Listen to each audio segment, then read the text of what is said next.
Somos estudiantes de la Universidad Privada del Norte, UPN, cursando actualmente el quinto ciclo. Y en esta oportunidad vamos a hablar de algunos de los temas más importantes del curso de Mecánica y Resistencia de Materiales.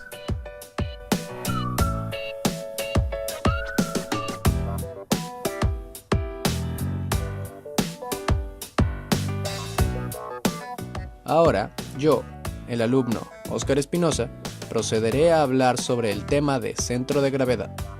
El centro de gravedad es el punto imaginario de aplicación de la resultante de todas las fuerzas de gravedad que actúan sobre las distintas porciones materiales de un cuerpo, de tal forma que el momento respecto a cualquier punto de esta resultante aplicada en el centro de gravedad es el mismo que el producido por los pesos de todas las masas materiales que constituyen dicho cuerpo.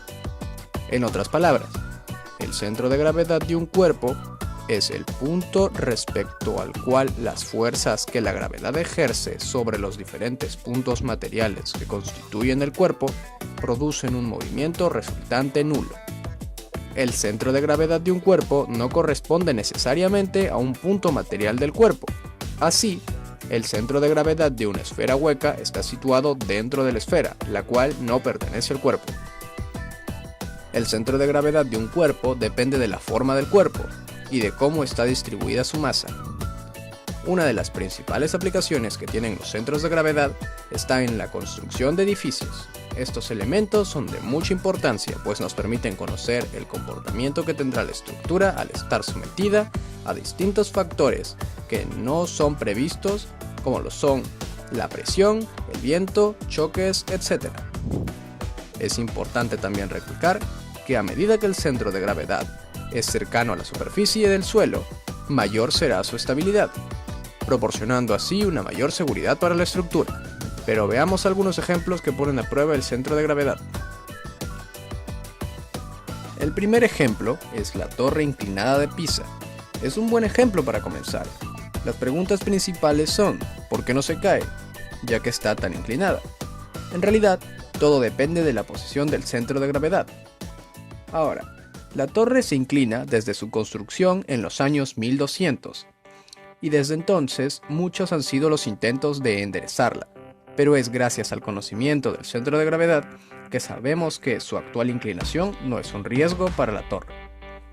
Pero, ¿cómo hallaron su centro de gravedad?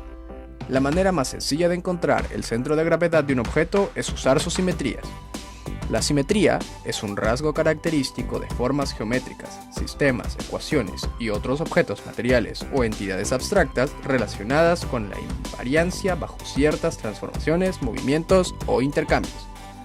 En términos generales, las simetrías vendrían a ser las líneas azules y rojas que observamos en la siguiente imagen de la Torre de Pisa.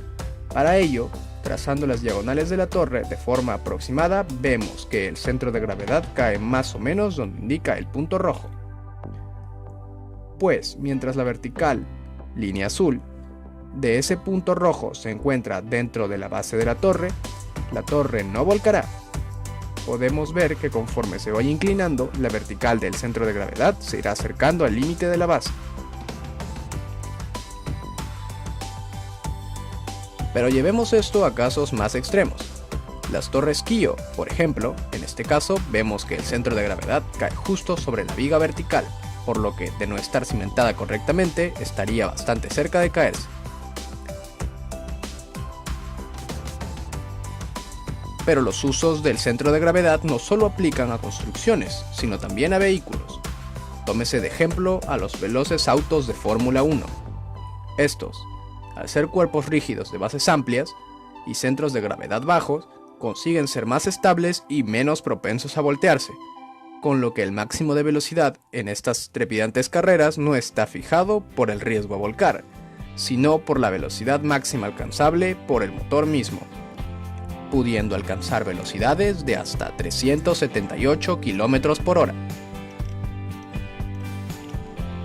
Como podemos apreciar en esta imagen, la pancarta que se sostiene sobre un poste actualmente tiene el punto de equilibrio fuera del cuerpo mismo. Esto se puede ver fácilmente si cruzas los ejes como en el ejemplo mostrado de la torre inclinada de Pisa, por lo que es factible decir que el centro de gravedad de la pancarta no está dentro del cuerpo, sino en el aire.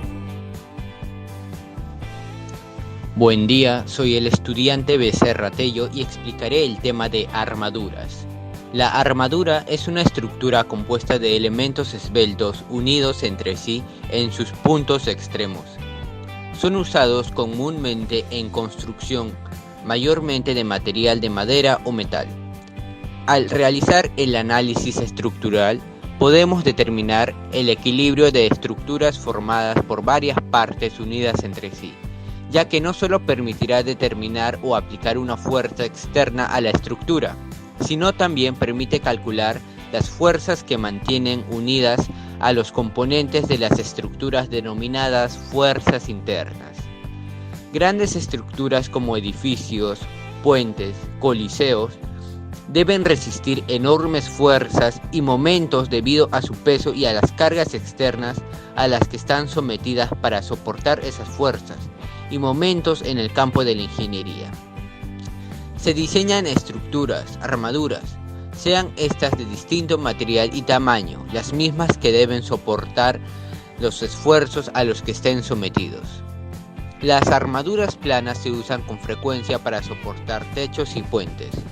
El interés de este tipo de estructuras es que las barras trabajan predominantemente a compresión y tracción, presentando comparativamente flexiones pequeñas.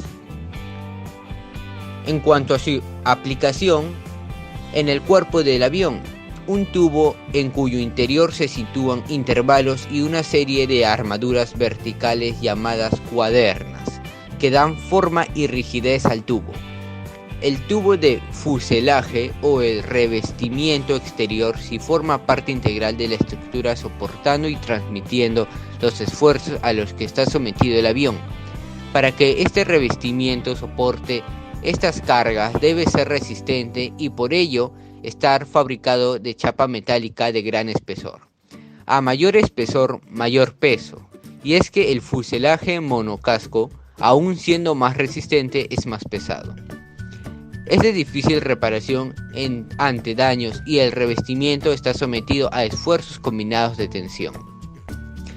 También la aplicación en las torres de alta tensión, que es una estructura de gran altura, normalmente construida de celosía de acero, cuya función principal es servir de soporte de los conductores eléctricos aéreos de las líneas de transmisión de energía eléctrica. En las conclusiones se reconoció que las estructuras metálicas son mucho más flexibles que las elaboradas en concreto, se puede reformar e incluso trasladar completamente. Segunda conclusión. El análisis de armaduras en el campo de la ingeniería es de vital importancia, dado que su correcto estudio nos permitirá poder realizar el diseño y las construcciones de grandes estructuras tales como puentes, techos, coliseo, entre otros. Gracias. Continuando, pasamos ahora al tema equilibrio de una partícula. Y yo, Jacovich, explicaré sobre este tema. Se dice que un cuerpo estará en equilibrio si la acción de estas fuerzas se compensa de manera tal que es como si no actuara ninguna fuerza sobre el cuerpo. Por ejemplo, un cuerpo en equilibrio. Cuerpo en equilibrio es cuando tanto las fuerzas de un lado hacia el otro son iguales. Otra manera de decir lo mismo es decir que si un sistema de fuerzas copuntuales está en equilibrio, su resultante tiene que ser cero. Esto es debido a que todas las fuerzas tienen que sumar cero. Esto es debido a la condición de equilibrio para un sistema de fuerzas concurrentes. También esto depende mucho de la primera ley de Newton, ya que si la fuerza resultante que actúa sobre una partícula es cero, la partícula permanecerá en reposo o se moverá con velocidad constante, en línea recta, si originalmente estaba en movimiento. Así como les acabo de mencionar, ahora vamos al caso de un cuerpo que no está en equilibrio. Es lo contrario del cuerpo en equilibrio. Es cuando no se compensan las fuerzas de un lado al otro, por lo que se puede mover del lado tanto izquierdo o derecho. Ahora, ya para terminar, vamos a los ejemplos de la vida real. Un ejemplo claro podría ser una lámpara colgando del techo. El cuerpo suspendido está en equilibrio, porque sobre él actúan solamente dos fuerzas: su peso que le tira hacia abajo y la fuerza de sustentación del elemento de donde cuelga, que lo lleva hacia arriba. Ambas fuerzas son iguales, pero actúan en sentido opuesto. Otro claro ejemplo son los postes de luz que vemos día a día. Un poste, ya que ejerce una fuerza hacia el suelo debido a su pose de este mismo, se puede observar que hay un cable conectado desde el suelo hacia el poste. Esto se debe a que ese cable está generando una fuerza denominada tensión, así para poder resistir el peso del poste.